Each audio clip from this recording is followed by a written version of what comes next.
Mga boss, overhead daw yung kanyang motorsiklo contact deck.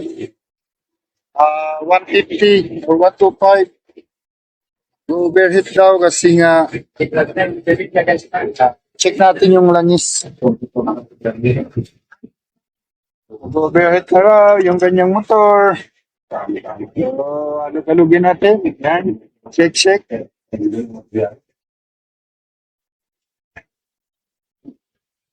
So yun mga bro, kita nyo naman, iba yung kulay ng langis niya. No? So gagawin natin, susundutin natin yan nang malaman natin. Parang kalikot lang. Yan. Ito na, yun. So kung nakikita nyo, iba yung kulay ng langis, no? Salip na maitim or mapula pa siya, pero iba yung pagkaka-niya na kulay. Naghalo na yung langis at yung kulay. Ibig sabihin, dahilan para mag-overheat itong motor. Dahilan na rin para palitan na rin siguro yung driver. Yan o. Kung gagawin natin mga bossing, tingnan natin yung langis. Tapos buksan natin to para malaman natin kung ano yung sira, no? Alam na natin yung sira pero kailangan natin ipakita sa inyo ng step by step para makasabay kayo. Okay? Buksan ko muna to. Mga bossing, i-drain na natin yung langis niya, no? Baba. Buwan natin i-drain. Tara! Ganda! So yung mga boss, kitang-kita naman, no?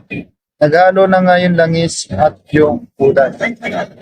So, kailangan i-confine itong motor. Kasi nga, nag-overhead at pwedeng masira yung kanyang mga parts sa makina. So, bago mangyari yon, action na yan.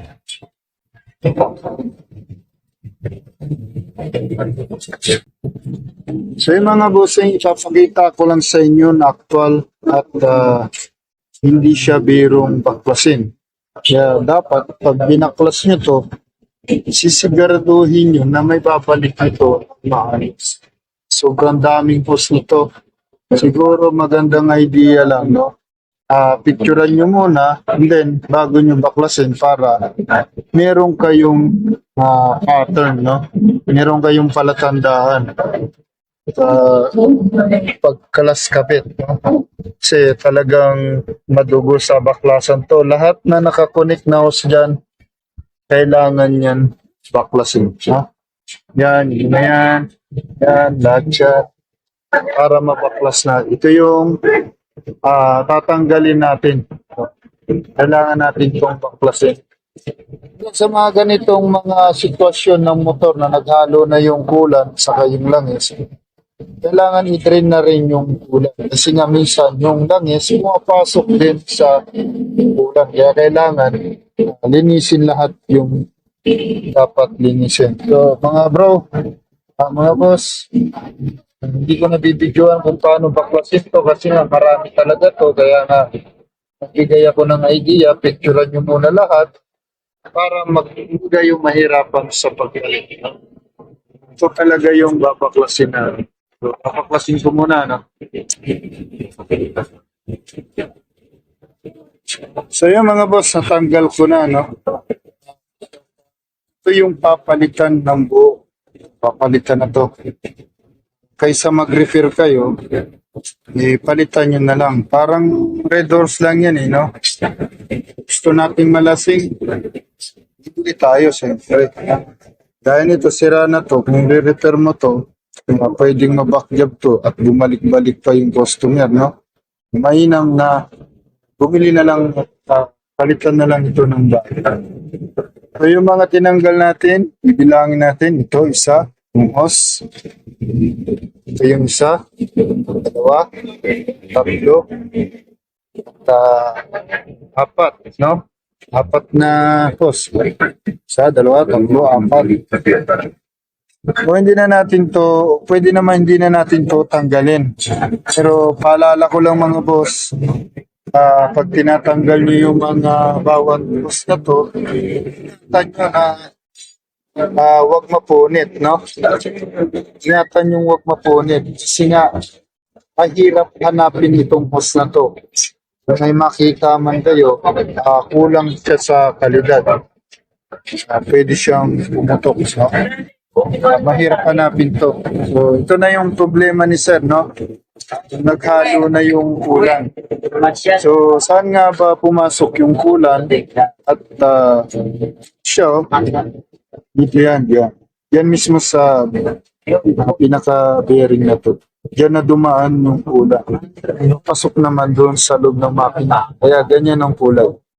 So, ito na yung dapat mga boss, dumating na yung sasalpak nating pyesa at nalamog na lang ito.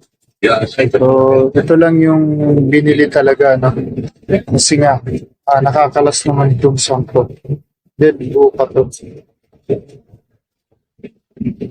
Replacement to, no? Nakuha niya to ng 900 online. Pwede na to. Kasi naman mag-repair. Gagawin natin mga boss. Simbolin ko lang to. Tapos, mamaya, kung nakikita nyo to, yan. May guide siya, no? Kailangan tugma ito doon sa pagsasalpakan natin mamaya doon sa loob para sumabay pa rin sa ikot-ikot pag mandarino. Ako mga bro, para sa inyong karagdagang kaalaman, no? Babaklasin ko yung luma nito para ipakita sa inyo yung actual na sira. Dito sa loob nito, meron itong oil at meron itong bearing. Ayan. Itong bearing na to, pag bumigay na yan, siyempre mawawala, madidisalay na yung ikot hanggang sa yung oil niya. Nasisira na yung dati, yung oil niya. At ito na nga yun. Yan. Ito na yun siya. Ito yung kanyang laman loob. No? Yan.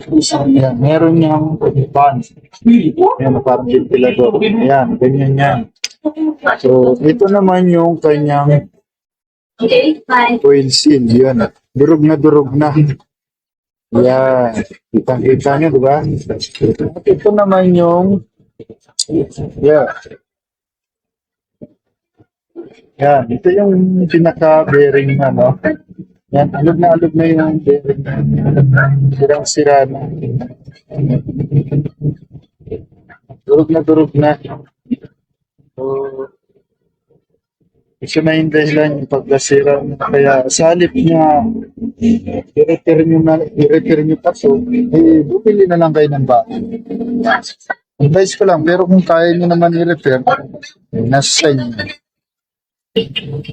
Maraming salamat po, Sir Alex. Yung mga boss, kung nakikita nyo siya, may guide siya, no?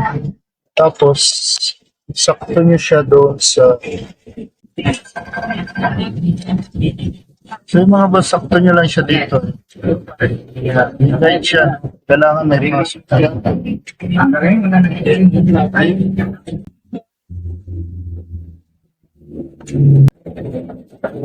So yun mga boss, natapos na natin, no? Yan na, umanda na. Kalitan na rin natin ng bagong langis. Para mas maganda dito, mga 500 kilometers lang, palit agad ng langis. Yun lang siguro yung advice ko rito. Pag ganito na yung issue niya, yung pumapasok na yung langis sa napasok na lang sa loob ng makina, kailangan palitan na to ng buo. Palit na yan. Kasi nga, hirapan na remedyo yan. Okay na siya, pati yung mga hose. Iwasan natin mapunit yung hose. Walang tumatagas na ulan. Yan, bago. Hindi na ulit.